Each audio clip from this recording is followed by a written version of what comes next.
Une seconde lune. Bonjour les cacouacs. Salut les jeunes. Salut la compagnie. Avant de commencer cette vidéo, je tiens à préciser que nous ne faisons pas de vulgarisation. Je ne suis ni un scientifique ni un expert. Je ne fais que vous présenter un sujet et vous expose ma théorie sur ce sujet. Je ne suis pas là pour vous apprendre quoi que ce soit, mais plutôt pour vous donner envie d'approfondir un sujet auquel vous n'auriez peut-être pas pensé.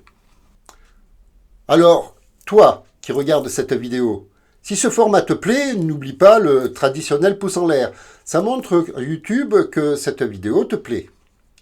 Tu peux également laisser un petit commentaire sympa et courtois, parce que c'est toujours bien de savoir ce que les autres en pensent. Pense aussi à partager la vidéo avec celles et ceux qui pourraient être intéressés. Et puis, si ce n'est déjà fait, abonne-toi et active aussi la cloche. Comme ça, tu ne manqueras pas les prochaines vidéos. Et à part ça, de quoi tu vas nous parler, mec? D'une seconde lune. T'es sérieux? Oh, mec, tu as fumé la moquette ou tu as bu un coup de trop. Tu vois 2 lunes dans le ciel, toi?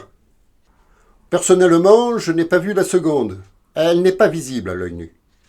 Sérieusement, nous avons 2 lunes dans le ciel. Oui, mais il faut peut-être définir qu'est-ce que c'est qu'une lune. Une lune, c'est un satellite naturel qui orbite autour d'une planète.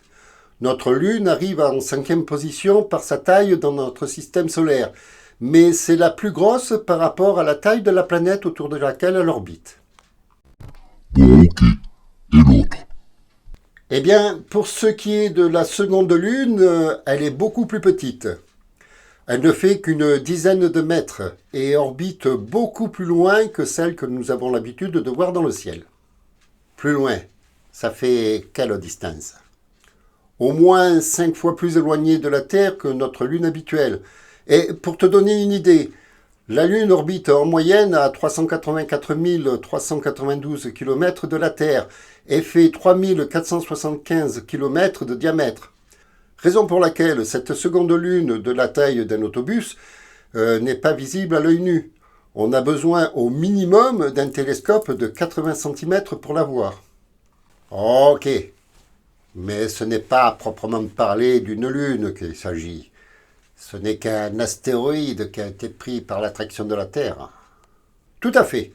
C'est un astéroïde du nom officiel de 2024 PT5, qui pourrait provenir de la ceinture d'astéroïdes d'Arjuna, qui se trouve entre Mars et Jupiter, et qui a été capturé par la force d'attraction de la Terre, ce qui en fait un second satellite naturel orbitant autour de la Terre. Et comment appelle-t-on un satellite naturel qui orbite autour d'une planète? Une lune. Exactement. C'est une petite lune qui orbite très loin de la Terre, mais ça n'est pas moins une lune. D'accord. Expliqué comme ça, je veux bien admettre que nous avons une seconde lune. Mais elle n'a rien à voir avec notre vraie lune. Non. Notre Lune serait née d'une collision entre la Terre et une planète du nom de Theia, qui faisait environ la taille de Mars, alors que cette seconde Lune proviendrait de la ceinture d'astéroïdes. Et qu'est-ce que ça change pour nous? Absolument rien.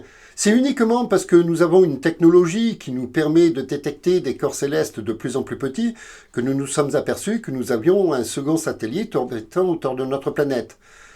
Mais sa trajectoire n'est aucunement un danger pour la Terre et sa masse est beaucoup trop faible pour avoir une quelconque influence sur notre planète. Alors donc, si nous en avons 2 à présent, et il va falloir lui trouver un nom plus joli que 2024 PT5.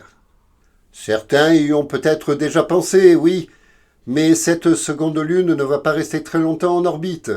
Elle est arrivée aux alentours du 29 septembre et devrait nous quitter vers le 25 novembre.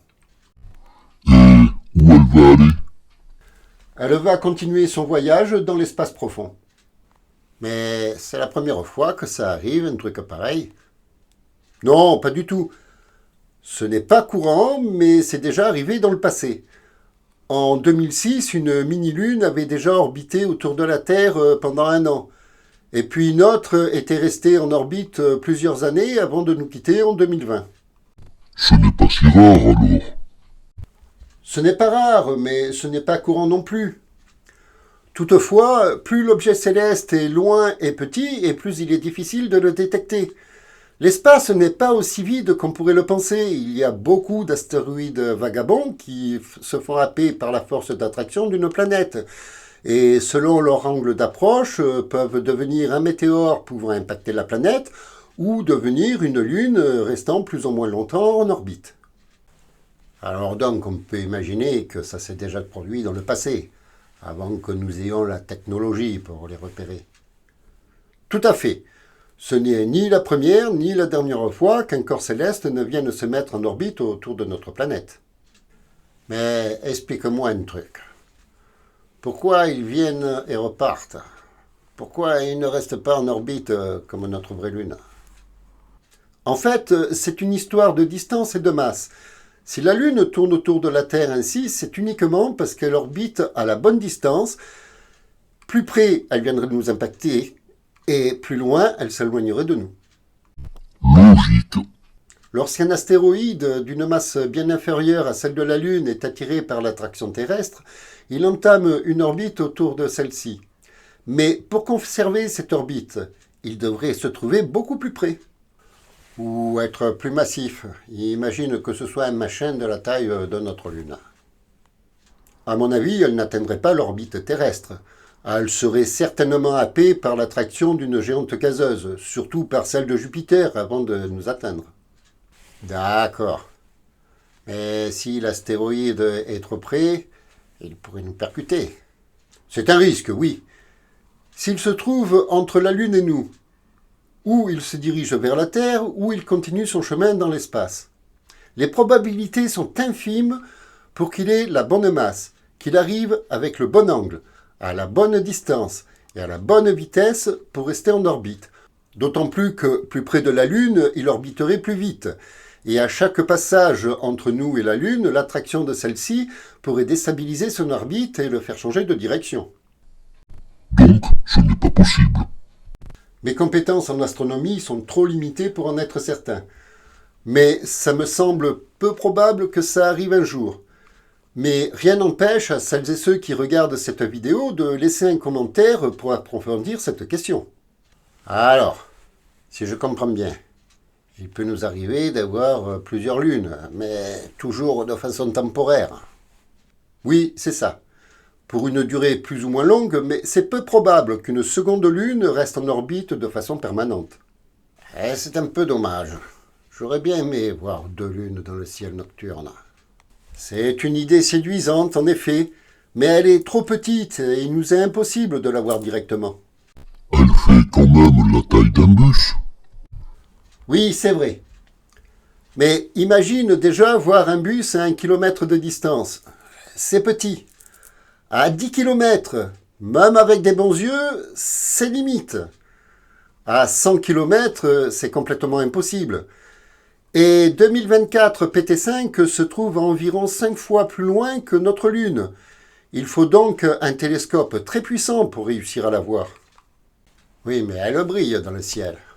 Ça devrait quand même pouvoir se repérer, non? Non, pas à l'œil nu.